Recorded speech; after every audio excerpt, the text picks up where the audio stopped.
UDFിന്റെ കാര്യം കഷ്ടമാണ്. ആരോഗ്യരംഗത്തെന്നല്ല ഒരു രംഗത്തും ഒരു മെച്ചം ഉണ്ടാക്കാൻ സാധിച്ചിട്ടുമില്ല, ഉള്ളതെല്ലാം നശിപ്പിച്ചിട്ടുമുണ്ട്. അപ്പൊ പിന്നെ അതിനേക്കാൾ 10 മടങ്ങ് നേട്ടങ്ങൾ LDF സർക്കാർ ഭരിക്കുമ്പോൾ എങ്ങനെ സഹിക്കാനാണ്? UDFിന്റെ പൂജ്യങ്ങളിൽ നിന്നും മോശപ്പെട്ട ആരോഗ്യ സൂചകങ്ങളിൽ നിന്നും കേരളത്തിന്റെ ആരോഗ്യ മേഖലയെ LDF എങ്ങനെ മികച്ചതാക്കിയെന്ന് നോക്കാം. അതിനായി LDF-UDF കാലത്തെ ചില വസ്തുതകൾ നമുക്കൊന്ന് പരിശോധിച്ചാലോ. കുടുംബാരോഗ്യ കേന്ദ്രങ്ങൾ, ജനകീയ ആരോഗ്യ കേന്ദ്രങ്ങൾ, നഗര ജനകീയ ആരോഗ്യ കേന്ദ്രം, ഇ-ഹെൽത്ത് പദ്ധതി നടപ്പിലാക്കിയ സ്ഥാപനങ്ങളുടെ എണ്ണം ഇതെല്ലാം തന്നെ UDFിന്റെ കാലത്ത് ബിഗ് സീറോ ആയിരുന്നു. ഇനി LDF കാലത്തെ കണക്കുകൾ പറയാം. കുടുംബാരോഗ്യ കേന്ദ്രങ്ങൾ 885, ജനകീയ ആരോഗ്യ കേന്ദ്രങ്ങൾ 5416, നഗര ജനകീയ ആരോഗ്യ കേന്ദ്രം 380, ഇ-ഹെൽത്ത് പദ്ധതി നടപ്പിലാക്കിയ സ്ഥാപനങ്ങളുടെ എണ്ണം 762. UDFിന്റെ സമയത്ത് കരൾ മാറ്റിവെക്കലിന്റെ കണക്കെടുത്താൽ അതും വട്ടപൂജ്യമാണ്. LDF സർക്കാർ 2022 ആരംഭിച്ചിട്ട് ഇതിനോടകം തന്നെ 10 കരൾ മാറ്റിവെക്കൽ ശസ്ത്രക്രിയകൾ നടത്തിയിട്ടുണ്ട്. വിജയകരമായി മുന്നോട്ട് പോയിക്കൊണ്ടിരിക്കുന്നുണ്ട്. ജില്ലാ ആശുപത്രികളിലെ കാത്ത് ലാബിന്റെ എണ്ണം എടുത്താൽ അതും UDFിന്റെ കാലത്ത് 0 ആണ്. 12 കാത്ത് ലാബുകളാണ് LDF സർക്കാർ ഒരുക്കിയിട്ടുള്ളത്. ആരോഗ്യ വകുപ്പിന് കീഴിലുള്ള ആശുപത്രികളുടെ എണ്ണം UDFിന്റെ സമയത്ത് പറയുകയാണെങ്കിൽ 8 എണ്ണമാണ്.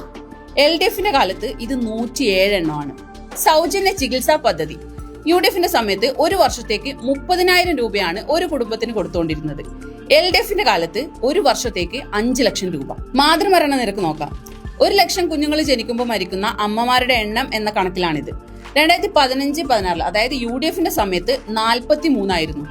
2024-25 ആവുമ്പോഴത്തേക്ക് ഇത് 19 ആയിട്ട് കുറഞ്ഞിട്ടുണ്ട്. ശിശുമരണ നിരക്ക് ജനിക്കുന്ന 1000 കുഞ്ഞുങ്ങളിൽ 1 വയസ്സിനുള്ളിൽ മരിക്കുന്ന കുഞ്ഞുങ്ങളുടെ എണ്ണം 2015-16 12, 2024-25 6.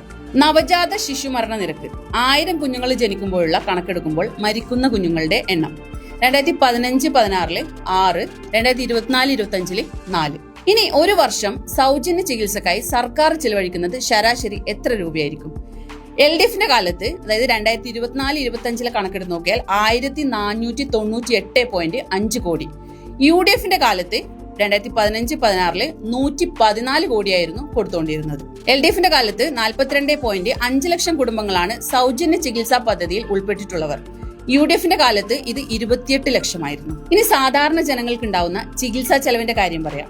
LDFിന്റെ കാലത്ത് UDF കാലത്തുണ്ടായ ചികിത്സാ ചെലവിനേക്കാൾ 60% കുറവാണ് എന്നാണ് നാഷണൽ സാമ്പിൾ സർവേ റിപ്പോർട്ടിൽ പറയുന്നത്. അതായത് ഇപ്പോൾ ഒരാൾക്ക് ഒരു 100 രൂപയാണ് ചികിത്സാ ചെലവ് വരുന്നതെങ്കിൽ LDFിന്റെ കാലത്ത് ഇത് 60% കുറഞ്ഞ് വെറും 40 രൂപ മാത്രമേ ചെലവ് വരുന്നുള്ളൂ. 2016 NSSO സർവേ റിപ്പോർട്ട് പ്രകാരം കുടുംബത്തിന്റെ ചികിത്സാ ചെലവ് ഗ്രാമീണ മേഖലയിലാണെങ്കിൽ 17,054 ആണ്. നഗരമേഖലയിൽ 23,123. ഇനി 2024 NSSO സർവേ റിപ്പോർട്ട് പറയുകയാണെങ്കിൽ ഒരു കുടുംബത്തിന്റെ ചികിത്സാ ചെലവ് ഗ്രാമീണ മേഖലയിൽ 10,929, നഗരമേഖലയിൽ 13,140 ആണ്. എന്നിട്ടും സംസ്ഥാന സർക്കാർ ആരോഗ്യ മേഖലയെ നശിപ്പിച്ചേ എന്ന് പറഞ്ഞുള്ള ആ കരച്ചിലുണ്ടല്ലോ. കേരളത്തിന്റെ ആരോഗ്യരംഗം തകർന്നു എന്ന് വരുത്തി തീർക്കാനുള്ള ആസൂത്രിതമായ ശ്രമമാണ് ഇവർ നടത്തുന്നത്. പിന്നെ കലക്കവെള്ളത്തിൽ മീൻ പിടിക്കാൻ ഇറങ്ങുന്ന മാധ്യമങ്ങളെയും നമ്മൾ ഓർക്കാതെ പോകരുത്. ഇവരൊക്കെയും ആരോഗ്യരംഗത്തെ വിമർശിക്കുന്നത് സാധാരണ ജനങ്ങളോടുള്ള പ്രതിബദ്ധത കൊണ്ടൊന്നുമല്ല. ഇതിന്റെ ഒക്കെ ഇടയിൽ കൂടി സ്വകാര്യ മേഖലയെ നൈസായിട്ട് അങ്ങ് പ്രൊമോട്ട് ചെയ്യുക. ആൾക്കാർ അങ്ങനെ ഇപ്പോ ചെലവില്ലാതെ രോഗം ഭേദമാക്കേണ്ട എന്നൊരു ലൈൻ. എന്നാലല്ലേ ഞങ്ങളുടെ കച്ചവടം നടക്കൂ. ഏത്